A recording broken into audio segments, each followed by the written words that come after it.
You have a strong belief in, if you, might sound a little bit of a throwaway line, but if you can imagine it, you can make it so. If you put the effort in and you're prepared to risk some failure and just pick yourself up and keep resilient and keep going.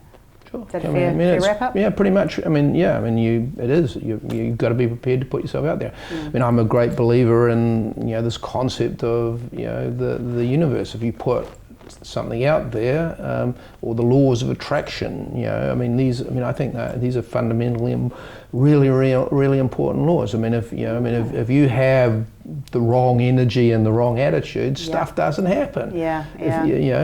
If you're prepared to put yourself out there, take those risks, stuff does happen. You meet, you get to meet interesting people.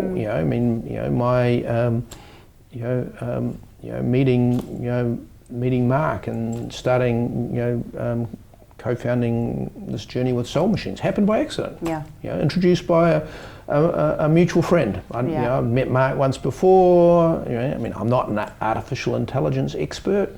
I've gone from, my previous business was a wireless charging business. It doesn't really come a lot. There are some basic principles here in terms of, building a technology industry, competing on the internet, some basic principles, but, from wireless charging to artificial intelligence, I've had to put a huge amount of effort, into understanding, what artificial intelligence is, what the market looks like. I now enjoy a position where I'm a highly sought after speaker to talk about artificial intelligence and on the on the world stage.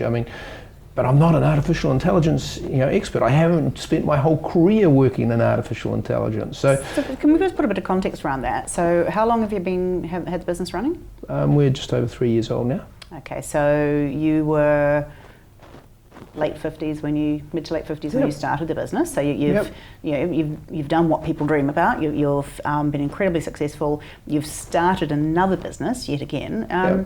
What's the drive behind that? I love building businesses. I love building teams. I still love the challenge. Will I do another one after this? Probably. You'd do another startup? Of course.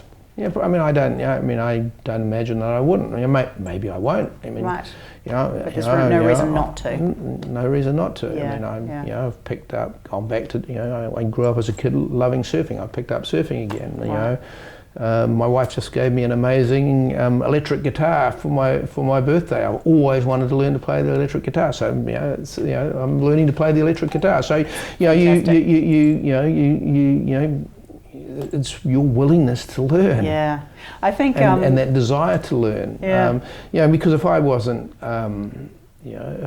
building a business and I wasn't getting on a plane to go out and talk to some of the CEOs of some of the biggest companies of the world, some of the biggest celebrities in the world, I have really fun job. That's what I do for a living now. It still has its ups and downs. But sometimes I have to pinch myself that this is actually a job that I'm doing. It amazes me. I think you are the very embodiment of, ask why not. It's that whole, why can't I do this? I can imagine it, I can do it. Guys like, guys like Rod Drury and Peter Beck with Rocket Lab. Doing incredibly amazing stuff. And once again, you go look at those people and they've been able to think big. They've been prepared to put in the hard work. They've been prepared to get outside of their comfort zone and try things that people said couldn't be done. Well, Greg, thank you so much for your time. Cool. We should probably let you get on to that international world stage. I've got to go. I'm speaking at the business school this evening. Well, thank you so much. Really appreciate your. My pleasure. It's. I'd have to say, in summing up, for me, it's very heartening, and I think it's a great message to share that there's absolutely no reason why people shouldn't think about either changing a career direction like Helen has, starting up a new business in your 50s, 60s, beyond. You're right, there are many great examples of people who are doing that, in a big way, in a small way. It gives me hope. There's a really interesting article I saw recently. Everybody assumes that entrepreneurs are 20-somethings. Not true. The majority of entrepreneurs are in Yeah. their 40s and 50s. Yeah. People who have decided they want to do something Yeah. different than what they've spent the early part of their career doing. I mean, and so huge numbers of successful entrepreneurs are coming from people who are jumping into it later in life. Taking the skills that they've learnt, taking some of the lessons that they've learnt from the things they like or dislike about corporate cultures, and using that to drive them to want to do things in a very different way.